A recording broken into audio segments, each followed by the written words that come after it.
Time and place are very important when it comes to many things in life, but especially so when it comes to movies. Sometimes an audience just isn't ready for what's coming to them, and it takes a few years or even decades for that appreciation to build. Hi friends, I'm Tyler Nichols with joBlo, and thanks so much for joining me on this journey through horror sequels, because they don't always get a fair shake. First, we're looking at the time that Jason Voorhees actually took the night off, and an angry paramedic took his place in Friday the 13th Part 5, A New Beginning. But wouldn't you know it, this actually boasts one of the highest body counts of the series, and it's easily the most sexual. Then we're continuing that Halloween night that began back in 1978 and heading to the hospital for one of the most iconic set pieces in all of slasher history, with Halloween 2. The blood pouring from Michael's eyes will always be an all-timer shot. Finally, we're diving into the world of The Exorcist. Patriarchy. No, not you. We're talking about the first sequel that takes a wild, metaphysical left turn from what we know from the original, with The Exorcist II, The Heretic. So let's take a look at these videos from Andrew Hatfield and Nikki Minter and see which of these sequels hold up and truly stand the test of time. Just forget it! But I think you're really out of line. Sometimes with a franchise, and I'm talking about a bona fide hit-making franchise that turns out money and fans movie over movie, you gotta change it up. Sometimes this happens with the main character going to space, or hell, or fighting Freddy Krueger. When you take a look at a film to see if it stands the test of time, you can't pick the best or worst of the franchise. The really good ones rarely have anything bad to discuss, and the bad ones just don't merit a deeper dive. What you have to look at are the ones that took chances, that are divisive. The ones like Friday the 13th, Part 5.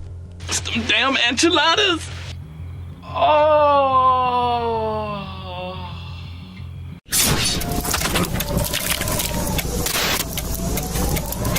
And now, let's hear a word from today's sponsor.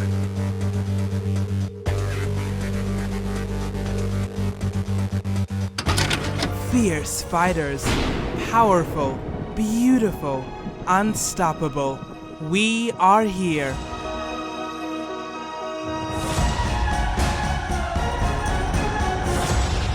Deadly Dimes.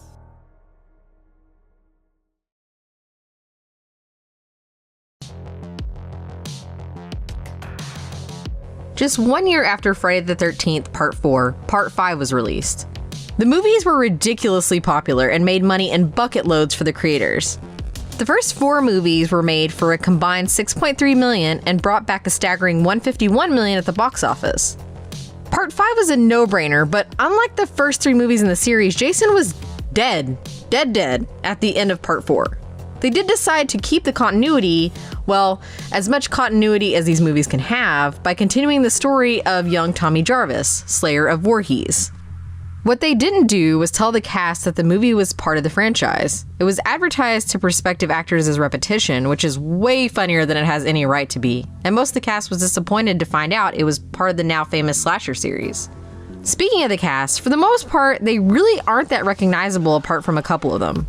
The most famous is easily Corey Feldman, who has the least amount of screen time. He was supposed to come back for his role as Tommy Jarvis in a much bigger capacity, but his role in The Goonies wouldn't allow it. This was my dream, my wish, and it didn't come true. Behind him is our favorite enchilada sufferer, Miguel Nunez Jr. That same year, he would show up in Return of the Living Dead, and with his singing in Death as Demon in The Outhouse and his portrayal as Spider against zombies, he's forever in our horror hearts. Tommy actor John Shepherd would float around and eventually show up in the Friday the 13th TV series, as well as write for both TV and film. Everyone else only showed up in a handful of things, and a lot of them never really ventured into horror, either before or after. Carol Locatell was all over the map but was good at blending in. She did multiple movies with Burt Reynolds, dabbled in blaxploitation, and would work steadily until she passed this year. Even not Jason himself, Dick Wien would only show up in less than 20 projects and is really just a footnote as the only non-Jason killer in the franchise. Behind the camera we had writers Martin Kittrosser, David Cohen, and Danny Steinman who would also direct. Kit Rosser had first written a screenplay with Friday the 13th Part 3 and would also direct Silent Night, Deadly Night 5. But that's not all, as he would eventually be a script supervisor for Quentin Tarantino, beginning all the way back to Reservoir Dogs and continuing through Once Upon a Time in Hollywood. Finally, we have writer-director Simon. Danny would also be limited with only 4 credits under his belt, with today's film being his last. Based on the behind-the-scenes drama, it was because of this movie that he was either soured on film or not hired anymore. He was supposed to direct a sequel to The Last House on the Left, but when that fell through, he was handed the 5th Friday the 13th movie. A New Beginning kicks off with a still kid version of Tommy Jarvis watching Jason rise from his grave and kill a couple of guys before waking up from a nightmare as an older teen. He's on his way to a psychiatric retreat filled with other people trying to help themselves. They live next to a neighbor family who doesn't want the hospital anywhere near them because one of the couples keeps having sex on their property. One of the patients, Vic, kills another patient named Joey, and after the body's picked up, the bodies start to fall. 2 random greasers are killed, followed by one of the paramedics and his date, a drifter farmhand, 2 of the other patients, and on and on and on. Tommy is suspected, but it later turns out to be a seemingly resurrected Jason Voorhees, and he kills his way through everyone except for Pam, young Reggie, and Tommy.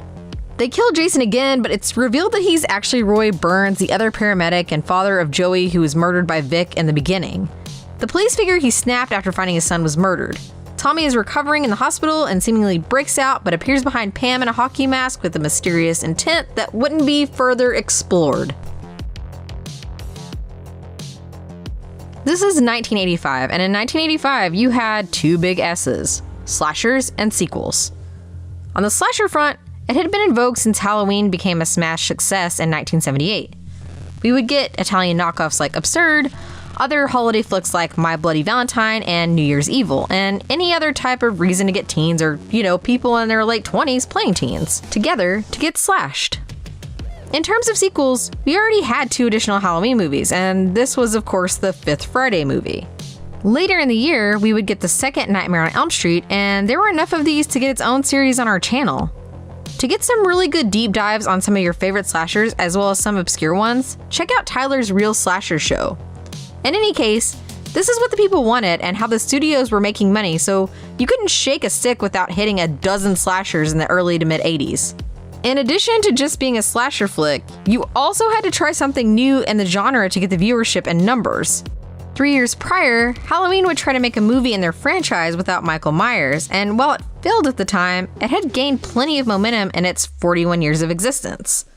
While I don't like this movie as much as I like Halloween 3, I applaud it for trying something new with having Roy be the killer instead of Jason. We would see things like this going forward too. The franchise would go to hell, space, and New York. I'll let you decide which was worse. And you'd see things like Freddy becoming a one-liner machine and other franchises trying new things. Finally, this is what you came to these movies for. This has it all. A big body count, plenty of nudity, and the rules of if you have sex and do drugs, you will pay the ultimate price. While it would get stale, hell, maybe it was already stale at this point, this is why you came to these movies, and honestly why some people still marathon these flicks. I'd say the biggest thing here that holds up is the sense of continuity. You don't see a lot of this in the mainline slasher movies. We would get Heather Langenkamp in 3 different Nightmare movies, and Christy shows up in one of the straight-to-video Hellraiser movies after her first 2, but mostly they just move on to new characters. Even Halloween has its own damn multiverse, so it's hard to say what counts as continuity and what is just taking some ideas. This is part 2 of the Tommy Jarvis trilogy, and while he is played by 3 different actors in 3 different movies, it's still cool they made an actual arc. Tommy even still has some of his created horror masks in this one, giving us a comfort call back to part 4. Tommy kills Jason, runs from his memories of him, and eventually brings him back in part 6. This movie bridges the gap between the death and return of Jason Voorhees. To that end, Roy very much holds up. They tried something new, and he is very memorable even if he doesn't kill Vic to get revenge. This was also the last one for a while that had all those slasher staples: sex, nudity, gore, and plenty of kills. If stories are to be believed, this first cut of the movie was essentially softcore porn. Half of the IMDb trivia is all about having tons of those scenes cut out to achieve its R rating, and one sex scene in particular. While not all the kills are fully gory, you still get quite a few good ones, and it has the highest body count of the series. The following movies, especially 7 and 8, were butchered and censored so much that they are hard to fully enjoy at times. For all of its faults, which we will get to shortly, this movie is very much a popcorn slasher that is thoroughly enjoyable on its own. There's a couple things here that don't hold up quite as well today as the creators probably banked on. One is Roy. While I stand by what I said about Roy being fun and a cool departure for the series, they gave him away too damn quick. As soon as he uncovers the sheets on Joey, we get a music stinger and the most sinister eyes that Roy can muster. Maybe you miss it on the first go-around, depending on how old you were when you first saw it, but man, it is ever so obvious. To piggyback off the wasted Roy reveal, as fun as the movie can be, it is all fluff. None, and I mean none of these characters get any real depth or growth at all. Even Roy never gets his revenge on the actual person that killed his boy. The rest of the characters besides Tommy are your standard fare, and you know exactly who's gonna live and who's gonna die. Finally, there's the iffy treatment and representation of people with mental health issues. Sure, this is a Friday the 13th movie we were talking about from 1985, but it was hastily thrown together. Even if the actor playing Tommy spent time in a mental facility to prepare for his role, he rubbed his castmates the wrong way as he got too deep into it. While he comes across alright on screen with his health issues stemming from the previous movie, the rest is just a bad caricature of what it's really like to live that life. This was a tougher one than I originally thought it was going to be. While it does have flaws, some more glaring than others, it's still a mindless good time for all the pulpy fun it delivers. It hits all the notes that a slasher film needs, but more importantly, plays a best of in the Friday the 13th universe. Roy would even be immortalized in the most recent video game, with players being able to play as our boy Roy. It stands the test of time and is more important to slasher films than it has any right to be as a trailblazer and an experiment in change. He's mine. He's chosen me. Pazuzu's Reagan is the only Reagan. Here at Test of Time, the whole idea of the show is to look at a classic either objectively through critical praise, box office revenue, or even things like reputation or cult classic status. The three of us, writer Andrew, narrator Nikki, that's me, and editor Mike like to discuss what we think about whatever the movie is and have fun with it. Shouldn't this be able to work in reverse though? What about a movie that is seen as bad? Shouldn't it be looked at through a different lens via time and what we know now? I'm not ready for this! Maybe a bad movie stays a bad movie, but what if a reappraisal alters the opinion? What a story, Mark. Yeah, you can say that again. The Thing was a relative flop and hated by nearly every critic of the time, and is now seen as the pinnacle of both practical effects, remakes, and horror in general. With the release of the first in the new proposed trilogy of Exorcist films from David Gordon Green, we have a whole new opportunity to crown a new worst Exorcist entry. What's the matter with you? Today, we're looking at the movie that has held that title for nearly 50 years. Is Exorcist II: The Heretic any better than it was at release? Or does it stand the test of time as one of the worst horror movies ever made? Kill her. We command you.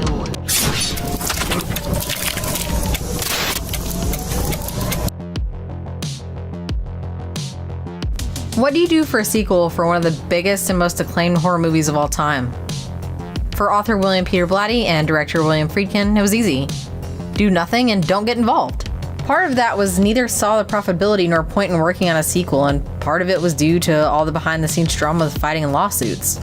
The late great Friedkin tells a great story about stifling his own laughter at what he was watching on screen and members of the audience forming an angry mob to chase after the executives responsible.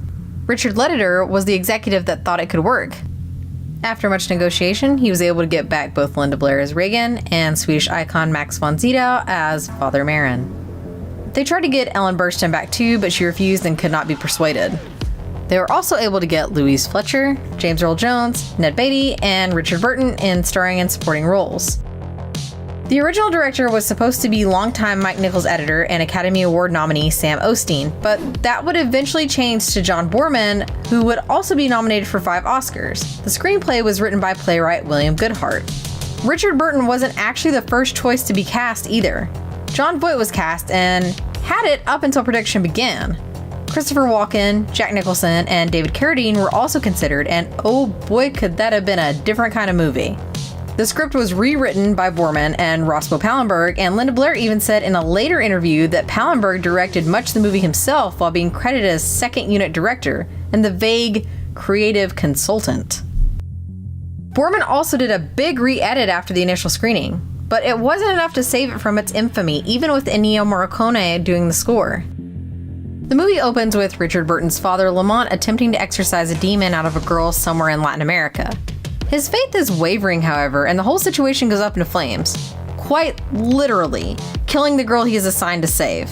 The church calls him back and wants him to investigate the death of Father Marin, as they are considering posthumous heresy charges against him. This leads him back to Reagan, who 4 years later still is being monitored by Dr. Jean Tuskin at her New York Psychiatric Institute. Tuskin doesn't want to let Lamont question Reagan as she worries that it will send her spiraling to a dark place, but suggesting using a synthesizer to let Tuskin and Reagan meld their brainwaves together and explore how Marin actually died. Tuskin almost dies, and Lamont requests a tour of the original house in Georgetown to gain further insight before requesting to be directly hooked into Reagan himself. Pazuzu, who is still linked to Reagan in some way, takes Lamont back in time to watch Marin exorcise Pazuzu out of a young African boy named Kakumo. Lamont travels back to Africa and meets with a now adult Kakumo who has a vision of before meeting him as a scientist who studies locusts. We find out that Pazuzu targets people with psychic healing abilities, and that Marin believed that not only was that the direction that humanity was heading, but also that Kakumo and Reagan were the first of the humans to have these gifts. In a vision, Marin asked Lamont to protect Reagan. One of the biggest signs of the times was the religious horror that ran rampant in the 70s, and of course, the ever-popular art of the knockoff, and boy were there ever some Exorcist knockoffs. We would get Abby and the Manitou from William Girdler that dealt with blaxploitation and telling the narrative from a Native American standpoint. We would also see Italian and German knockoffs like Beyond the Door, which would itself receive multiple sequels, and Magdalene Possessed by the Devil. Finally, if a movie or genre exists, it's going to get the Turkish treatment, and so we were treated, which is one way to look at it, with Satan. Now, it wasn't just Exorcist knockoffs either, as religious horror in general would see a big boom with flicks like The Omen, and even folk horror tinged with religion like The Wicker Man and Blood on Satan's Claw. Another sign of the times are movies experimenting with new shots and special effects technology in the topic of pseudoscience and out-of-the-box medical procedures. This movie does that in spades with its institute, mind-melding techniques with the use of synchronizer and what treatments the hospital and doctor dole out.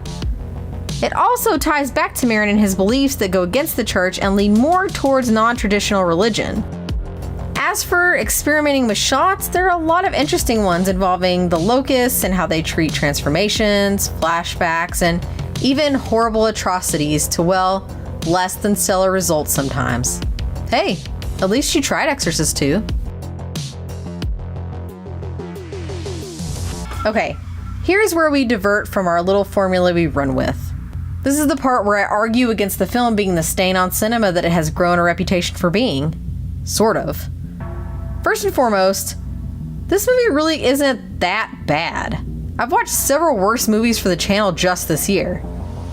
It is, however, a terrible follow-up to, quite frankly, one of the Mount Rushmore horror films. Well, the cast is ridiculous by any decade standards. Richard Burton, even being accused of being drunk for much of the filming, commands a presence that only old Hollywood can muster. Louise Fletcher, while not having the same energy as her award-winning Nurse Ratched, also is convincing in her role. Throw in interesting and supporting turns from Ned Beatty, James Earl Jones, Max von Sydow, and you won't be bored until you are, and more on that later. Von Sydow is actually one of the best parts of this and was somehow able to care about this movie even after not wanting to appear. While it isn't his best work, Morricone puts in a workmanlike effort on the score, and while listening to it separated, it really stands out. In terms of actually in-movie related things, it's a fun trip to be taken back to the original scene of the crime, as it were, at least the first time. Having the ending of the movie being in Georgetown just kind of feels like they ran out of ideas.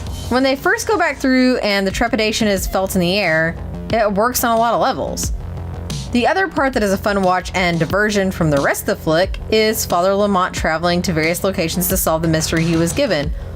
Or, as I like to call it, Richard Burton's bogus journey. He travels the globe talking to people and climbing seemingly impassable locations with visions, all while his faith is continually tested. It's also the scenes where Burton doesn't actually seem bored with both the movie and his character. Is it a cheat to just say everything else? Okay, fine. The effects are the first thing that comes to mind. The visual effects from the locust POV shot to the awful opening exorcism and nearly everything in between, sound effects included, just don't hold up. They look bad compared to other movies from 1977, but even compared to movies that came out years before, including the first Exorcist film. This would be okay if the movie weren't boring and thoroughly unscary throughout its runtime. There are no instances like the first one where there is any real fear or dread on top of that. Most of the film's journey is just flat and uninspired. I guess that's better than saying everything else, right? Well, I will argue that Exorcist II: The Heretic is flat out not a great time. It is far from the worst horror sequel of all time. To that end, it might not even be the worst movie in its own franchise. It can be very dull, it's not scary whatsoever, and the effects are not special in a good way. What it does have is a shockingly good cast of actors that do their job for the most part, an interesting idea that is far from the first movie that ends up being compelling in its own idiotic way, and a fun legacy of having the badge of horror to say that you've watched the supposed worst horror film of all time. It stands the test of time as a bad movie. It was bad in 1977, and it's bad nearly 50 years later, but it has been surpassed many times over in terms of disappointment and outright unwatchability. It's a failure, but at least it has the decency to do so epically, and if you haven't seen it, or it's been years, just throw it on. Just make sure you watch them in order, so you have the palate cleansers of the first film before it, and the brilliant third chapter after. Call the police! Tell the sheriff I shot him! Who? Tell him he's still on the loose! When you're talking about the biggest slasher franchises of all time, the original four, the Mount Rushmore, if you will, it's a losing argument to try and say any of the first films don't hold up. Of course, I'm talking about Halloween, Friday the 13th, A Nightmare on Elm Street, and The Texas Chainsaw Massacre. What you can do is look at their many sequels and see what sticks and what doesn't. Or, in our case, what stands the test of time and what doesn't. Some of these are just schlocky fun and don't need a critical reappraisal, but a couple of them have higher reputations that may or may not still need to be on a pedestal. Today, it's time for Halloween 2. No, not that one. No, not that one either. We are looking at the OG Rick Rosenthal's 1981 Halloween 2.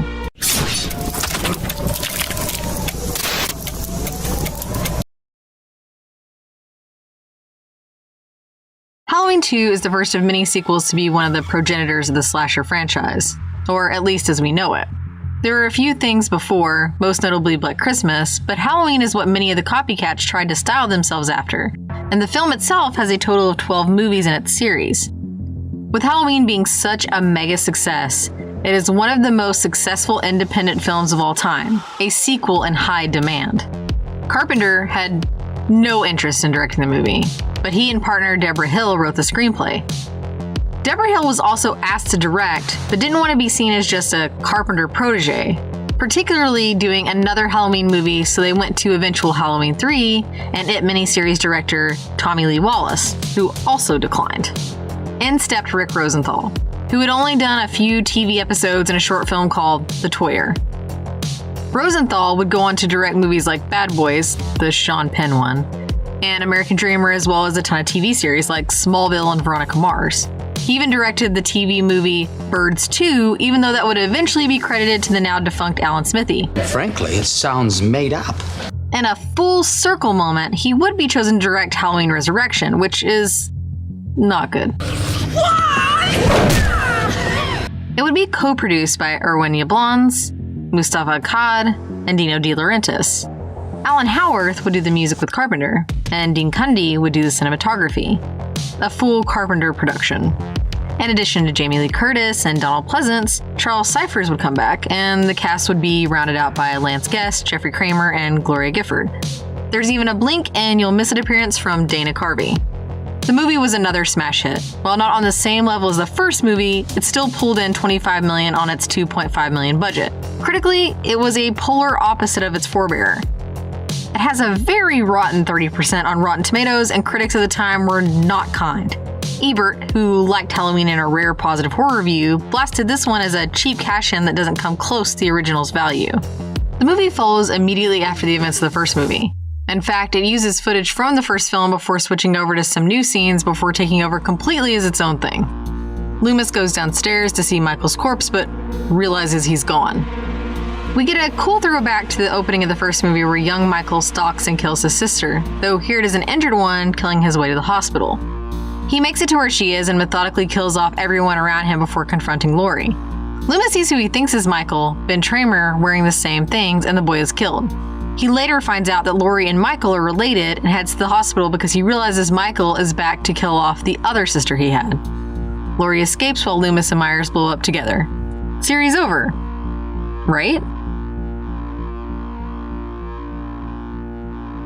Watching this movie, it doesn't have a ton of things that are super dated or make you think, well, we couldn't do that anymore. But there are a couple. One of them happens in almost a throwaway moment where the mom is taking her pirate-dressed son into the hospital, who bit into something, presumably an apple, and got a razor blade to the mouth for his troubles. Now, this act in and of itself isn't a sign of the times. It was a rumor back then because of something else. Satanic Panic wasn't just about the over 12,000 purported cases of multiple kinds of abuse in the name of Satan. It was also about pop culture influences like movies and music selling people down the wrong path. It could also lead to cruel acts like putting a freaking razor blade in an apple. It is funny that future entries in the franchise would deal directly with witchcraft and cults, but we'll get into that later. The next one is also where the movie falls into the timeline of cinema. This was the 80s, the early 80s at that, and it was not only sequel time, but the beginning of the absolute prime of the slasher film. Other movies were already trying to copy the style of Halloween, but this was a sequel to the actual film. This meant it had to go past the relatively subdued violence and lower body count of the first one. In Halloween, Michael only uses a knife for strangles his victims. Halloween 2, though? We have a hammer, a syringe, a scalpel, a knife, boiling water, and just flat out removing all the blood from someone's body. Sequels and just slashers at the time had to ante up things. More blood, more violence, more everything. The original Halloween has a small body count of 5, whereas the sequel has either 12 or 13 depending on if you're watching the TV cut where Jimmy survives. Justice for Jimmy. Finally, there's just so many jump scares here. Buzzers, Michael walking past people or in the background, freaking Bud, or the ever-popular cat scare. I came into this movie with a kind of chip on my shoulder towards it. I'd seen it half a dozen times and it used to be one of my favorites. Hell, I saw this before its 1978 prequel. The last time I watched it, though, it just wasn't clicking on all cylinders like it used to. Watching it here, though, kind of brought me back. A lot of this really holds up better than I was expecting. First and foremost is how the movie's shot. You have wonderful callbacks like a POV shot with Michael, but instead of a child one stalking his sister, it's a wounded and desperate one attempting to get to his destination. Another great shot is one in the hospital where we're watching the staff walk around from a strange angle only to realize we're again in a POV shot and seeing things through his eyes. It then flips and Michael is relegated to the background, out of the sight of the characters, but enough for us to see him slink past. Really great stuff that they do a couple of times. They even play with the color of certain light sources. Not to the degree of a giallo, but it looks great. Another standout that I really noticed in this go-around was the performances. By and large, they're realistic and relatable. All the characters are likable people, well, except for Bud with the 2 Ds. The second D stands for exactly what you think it's for, but at least he's a charismatic dick and that's fun to watch. All the nurses have charm and warmth. Loomis is a bit unhinged, but is on an all-consuming mission to stop Michael. Laurie is doped up for most of the runtime, but feels at times more like a teenage girl in this one. And Jimmy is just a straight-up dreamboat. He's a kind of good-looking, responsible guy who takes charge when he needs to, and it really sucks when you think he dies. I always pretended that he had just passed out, but with the TV ending, we have a definitive source to hold on to. Donald Pleasance can chew the scenery with the best of them, and while he's good as ever here, Charles Cyphers is the best adult actor here. At some point, he's tired of Loomis's crap and his pain and anger when he finds out about his Annie, and it's heart-wrenching. Then there are just a collection of cool moments that hold up. Whether due to Carpenter and Hill's writing or Rosenthal's direction, there's a handful of things that stick with you after. It took me until this watch to realize that the lighter Loomis uses to blow them up is the one given to him by the cop outside the Myers house when they are having a smoke. Another one is the chase at the hospital and parking lot. For my money, Michael has never been more menacing than he is here and almost catches her. The house is a smaller footprint in terms of raw space, but with Laurie being drugged and nobody else being around, it feels much more claustrophobic and frightening. The last thing is the finality of its ending. Sure, the fire suit that the stunt guy wears when he comes out in flames is a very chunky boy outfit, but it's terrifying and cool that Michael comes for Laurie until the very end. There are a handful of nitpick things I have with the movie, like the kills being mostly bloodless, or that Laurie is miraculously able to shoot his eyes out one at a time with exactly one bullet each at the end, but those aren't deal breakers. Even the mask looking kind of dumb and derpy has an explanation, as Nick Castle constantly had it wadded up in the back pocket between scenes of the first movie, and Deborah Hill just left it in her bed to warp and collect dust between the shooting of the first two films. The stuff that really lets the movie down were things that made the first one so special. The music here just falls flat. No pun intended. If you get the wrong note, we'll be flat. This is perplexing, as Carpenter again did the music, and even partnered with Alan Howarth, who would help him with many scores later on in his career. It finally gets good at the end, but that's not enough to save the first 2/3 of the film's music. While over-the-top Loomis gets his beginnings here, which is a love it or hate it type of thing, the really bad parts of Halloween 2 are when the writing gets a little lazy or adds things with far-reaching consequences. The fact that there is a hidden file that somehow Loomis, who had made Michael his life's obsession, didn't know about is supremely dumb. Carpenter himself says that it took a lot of late nights and drinking to get the script completed, but he also went against his main concept of the first movie. Michael has no rhyme or reason for killing the victims in the first Halloween, but here, Laurie is his long-lost sister. This, combined with the supernatural elements of Michael, which would be taken to the furthest extremes in the most recent trilogy, are a very double-edged sword. Yes, we got more Halloween movies, but at what cost? Thorn cults, family members, and other convoluted story beats are littered throughout the rest of the series and try their damnedest to screw up otherwise fun flicks. If you love it, these aren't problems, but if these things bother you, well, thank Halloween 2 for the invention. While there are some problems here, they're hardly unforgivable. Halloween 2 could have ended with a nice little duology with Halloween and then give us an anthology format with the flawed but brilliant Halloween 3. Instead, they restarted the series multiple times while always bringing Michael back in all of his supernatural glory. Whether or not you're angered or elated with what Halloween 2 set up for the future, it's a great slasher sequel that stands toe-to-toe with most of the other decade's slasher fare, and most importantly to us, proudly stands the test of time. Thanks so much for joining me on this journey through these films. Be sure to give it a like so that it pushes this out to more people. We're going to be trying some new things on the channel like this, so please check it out, and we appreciate all of your support.